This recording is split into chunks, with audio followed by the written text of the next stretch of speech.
I found myself looking, when Colin Kaepernick sitting down during the national anthem, right? Mm-hmm. So we'd had a lot of incidents up to that, right? We had like cities being burnt. We had cops being shot at. We had all sorts of mixed things going down, right? And then we had Colin Kaepernick sit down during the national anthem.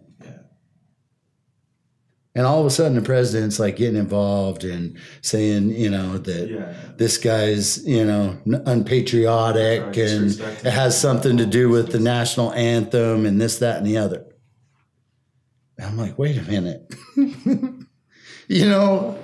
Honestly, at first, I'm a regular American, right? Yeah. I got upset. Dude sat down during the national anthem. Yeah. You know what I mean? But then he lost his job. And then I felt a little bad, but it's like, hey, oh well, he'll get another job. But then he didn't get another job. And he didn't cave. You know what I mean? He didn't flinch. So then I started feeling bad. And then I'm like, what was it that could have meant so much to this young man where he'd be willing to give up his career? Yeah. So then I got to looking into it a little deeper. And then the more I got to looking into it, the more I didn't like what I saw. Yeah. Right? And, the thing that bugs me the most is that this was a peaceful protest.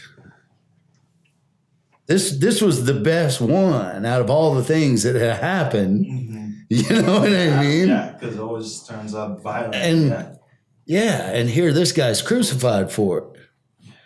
And, so when I took a step back and I'm like, wait a minute, I don't necessarily agree with all of Colin Kaepernick's views, right? But as a proud American, what I do see is that here's an American kid. I mean, he's born in America, same as me. Yeah. Has as much right, privilege, however you want to say it, right? Mm-hmm. Should have as much as me, right?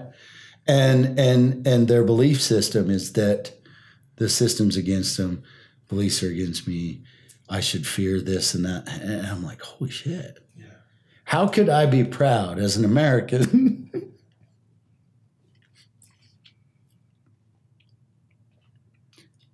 and sit still and sit quiet and know that there's children being born in America and still that feel that way? They're still being pursued. Yeah. Does that make sense? Everyone's against it. Yes, that does make sense. And that sickened me. I'm like, there's something wrong with that. Mm-hmm. And then, once your eyes are open, there's no shutting them now. Right? Yeah, I don't know. It's like a complete flip. There's no going back. There's no going back. So now I'm disturbed. Now I'm looking, and I was looking for what I'm going to do next anyway. And I'm a man of faith. You know what I mean? I'm not what you would say a religious man because I haven't chose any one religion per se, right? But super spiritual, super, belief in my faith. And so I did a lot of praying. I did a lot of meditating. What can I do? How can I help? And this petition was what came to me as far as how, maybe we could fix the problem. Maybe we could bring Americans together. Maybe we could end racism. Racism is something we made. You know what I mean? We could easily end it. Yeah, easily, very easily, yeah. And that's like a thing that most people don't see very easily. Some people don't see it, but it's such an easy thing to fix. But people just see it as it's such a big wall in the way. so they aren't willing to climb over that wall in order to fix it. Why do you think that is? In my opinion, I think that to some people, they don't see that like breaking point, like they don't understand or realize how much of a change or a difference that could be. Yeah, so they just block that off. I did a post the other day. I'd like to ask you it. The post was who's right and who's wrong. In my opinion, I don't think anyone's right or wrong. Everyone just has their own viewing on things, and that's what makes things so difficult.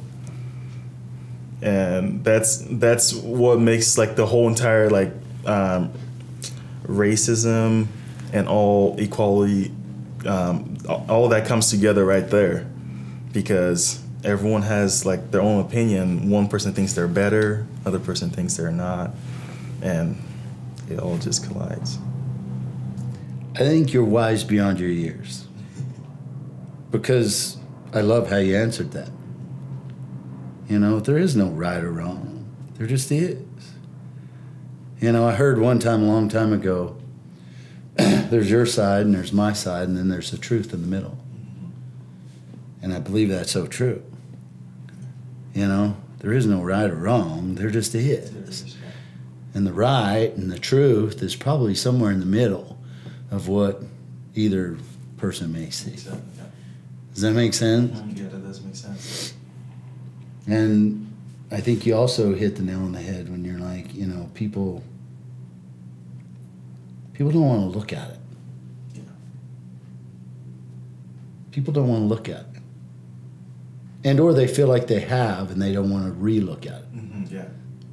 But I've been around for 50 years now, and it doesn't seem like it's going away. You know, everybody's talking about it. Mm-hmm. Something needs to change. Somebody needs to do something. Somebody needs to, yeah. Somebody needs to do something, right? Mm-hmm. But nobody's even willing to look at it and talk about it. So, That's true, yeah.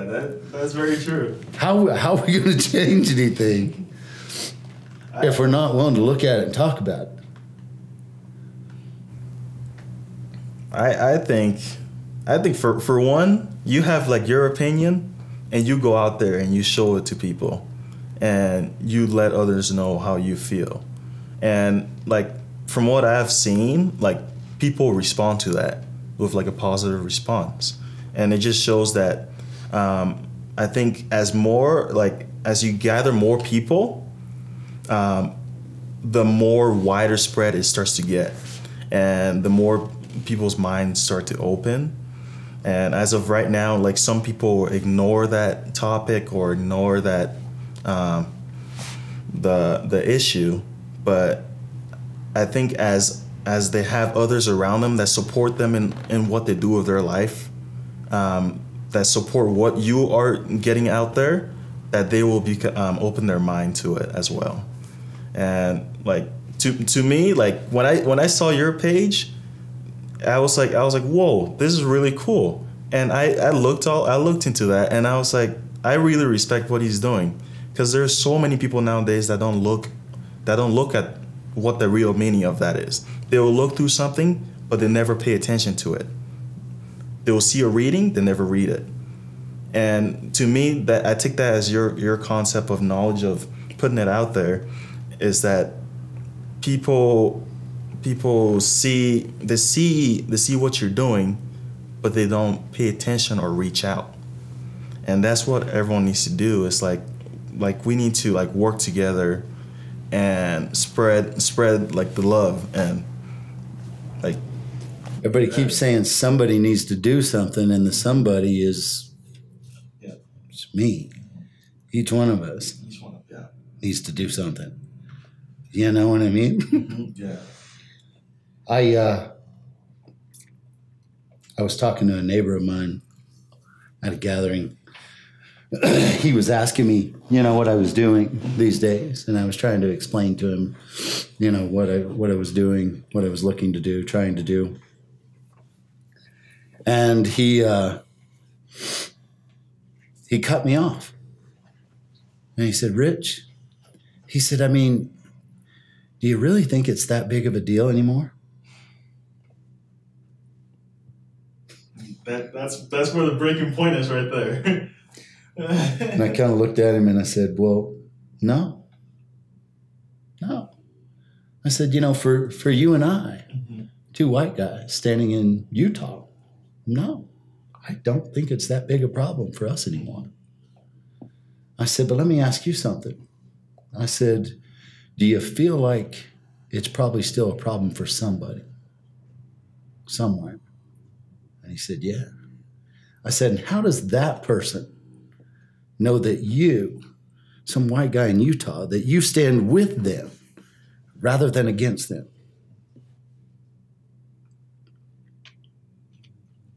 They don't. There's no way. There's no measuring stick. See, to me, this is more than a petition. To me, I'm holding up a measuring stick for America to weigh in. This is how far we've come. So that kid, that Colin Kaepernick, or that kid that Colin Kaepernick was sitting down for, right?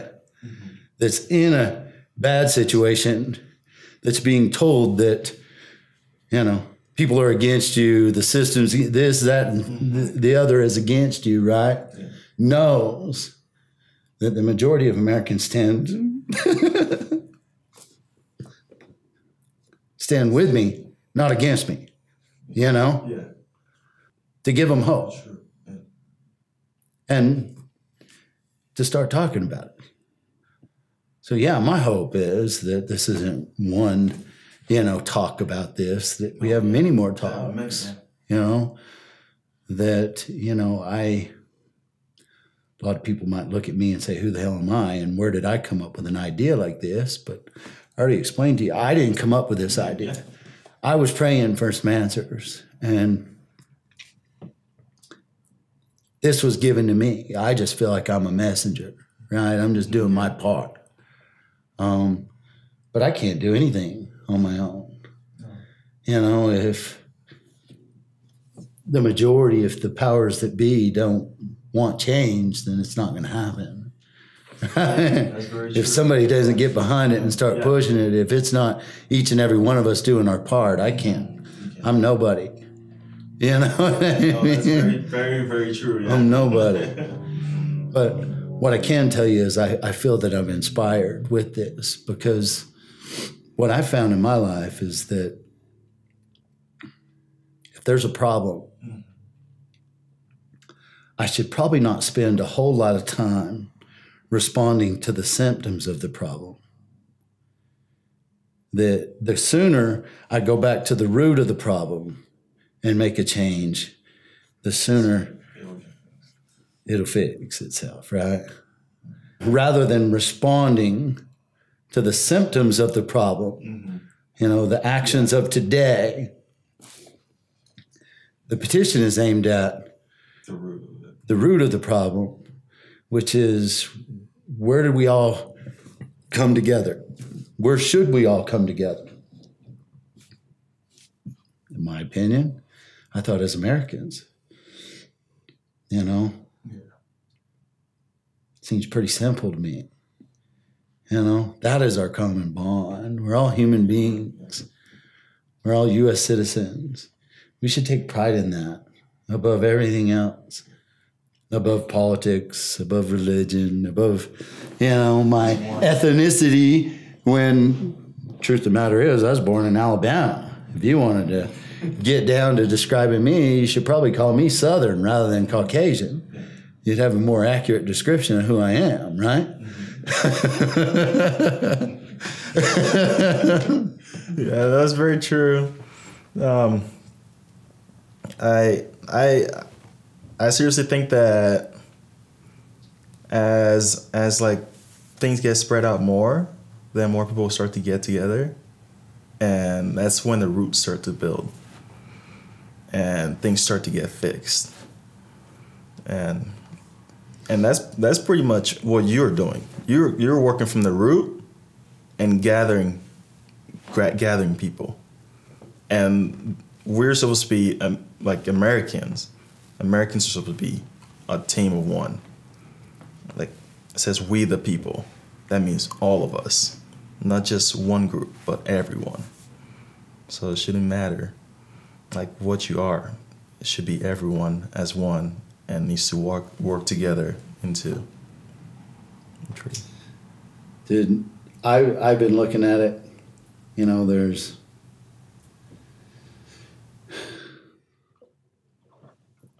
only 325 million people in America, right? Out of like, what, 7 billion people in the world? We're so outnumbered. Yeah, a lot. You know what I mean? Yeah. We're so outnumbered. The only thing that makes America strong is us standing together. So, if you were going to rewrite the U.S. government today, you could rewrite it today. Would you divide people, American citizens, by races? No. No? Why not? No. Because as America, we're all one. Doesn't make any sense, does No, it? No sense at all. How could that be in America's best interest? You know, to create division, That diversity, you know, split a up weakness, if you will, between each. right? Mm-hmm. It doesn't make no sense at all. Seems it's ridiculous. So what do you think? What could I do different? What could I do better? How can I get the word out there? I think what you're doing right now is great, and personally, in my opinion, what you're doing right now, the more people that come through here, the more word it gets spread out. Like me, I'm definitely going to talk to my parents, my fiance, her family, my friends, and like people that I introduce myself to, because like this is a big thing that has to be fixed. And like we have things that, like small things that need to be fixed all the time, but like this is something big that happens, and it happens like occasionally. It happens daily. Daily, yeah. Somewhere. You know, we had the instance happen at Starbucks, right? Yeah. And Starbucks, what did he do? He shuts down all of his American stores for like 3 hours to do a training, because I need to train my employees on how to handle a situation like this. Well, wait a minute. Where'd he hire them employees? Where'd they come from? You know, when is America gonna take responsibility and start teaching a better story? You know, this is something I've thought about, and you tell me your opinion on this, right? I think things are a lot better today than they were 50 years ago when I was a kid, right? Definitely. I think they're a lot better. Yes. And I think there's a lot more, and I'm not even going to just call it racism. I'm going to call it hate and division, right? There's a lot more than I'd like to think that's out there. And the majority of that is just being perpetuated forward by people's past experiences. Does that make sense? Yes, that makes a lot of sense. So, for me personally, everybody's talking about it. Something needs to change, right? You'll see it in all the advertisements for every company out there, right? They're being more diverse, and who they're putting in their ads and everything, right? Right? Everybody's being politically correct on everything. And honestly, I feel like we're being held hostage for the actions of our past. And I think it's going to continue until something changes. Yes. So I feel like one of two things is going to happen. We're going to willfully make a change and start teaching a better story. And accept it. And or we're going to be forced to by an ugly event that's then going to force us and cause us to kicking and screaming, do what we should have done in the damn first place. That is very true. That's rock on, because there's only 2 points. There really is only 2 points right there. It's kind of like how I sit here in front of you. Mm-hmm. I was forced by being a proud American myself. Mm-hmm. I only had 2 options. I could bitch about it, or I could get involved and try and do something about it. And here I sit a year later talking to my friend Mark. Dude, I appreciate you being willing to come in and talk to me. Of course. And like, I'm definitely like going to tell my buddies about this and have them come down too. So you're a car guy like me. Oh yeah, definitely. I'm a hard car guy. You like my car? Yeah, it's awesome. I started a business called Fumva Nation. So on my page, actually, like I have it as Fumva Nation, but I have it representing like people working together as well. Right. Yeah, as like my background thing for on the website. It's like people working together and trying to become one as like a group. I love it. Yeah, but dude, originally when I come up with this idea, I looked up who is the biggest multicultural star. Do you know who it is? No. It's The Rock. The Rock? Are you serious? Hands down. Right now, it's The Rock. When I looked it up a year ago, it said The Rock, and I think, female was like Alicia Keys or somebody, right? But The Rock was the biggest. And initially, when I did the Human EQ, equality logo, I had The Rock's image. And then once I had it like printed up and stuff, I was like, women aren't going to be down wearing The Rock. So that's where I come up with the mannequins, right?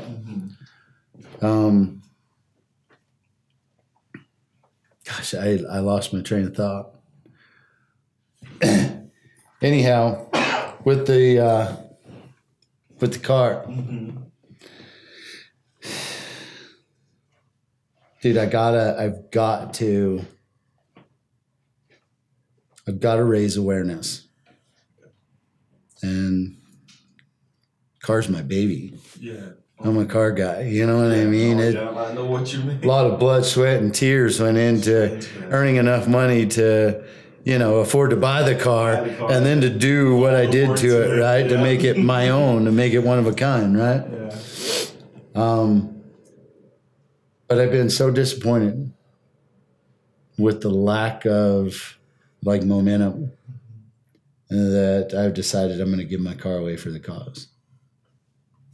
So this week, I'm going to draw up the contract and I'm going to do it $1 an entry. Sign the petition, pay $1, hopefully contribute more or buy some swag or whatever, to rep the cause, right? You know what I mean? Do what you can. Very true, yeah. But what I want is equality. What I want is that anybody could come up with $1. Yeah, very true. You know what I mean? And enter this. Yeah. And that somebody, because they were willing to sign the petition, pay the $1, rep the cause, pass it on and tell somebody else about it, right? Mm-hmm. Somebody gets my baby at the end of the year, December this year. So That's a big one. can I count on you to help me out? Yeah, I definitely. Okay. You're going to sign. You're going to rep the cause. You're going to share it. I'll rep it and I'll share it. I'm all for it. One thing I ask is, change doesn't happen because we sign a petition, does it? No, it does not. It happens if you take a step into that and you work into it. So what do you think we could do? No, let me ask it this way. What are you willing to do in order to not only sign and share the petition, but to do your part to take that next step to end racism? Talk to people.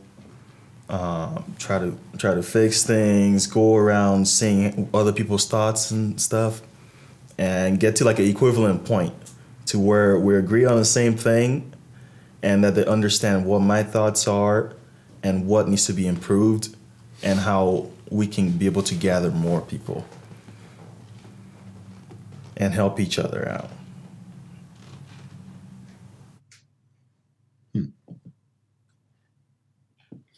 My thoughts, one of the things I'm going to do personally, between you and I, is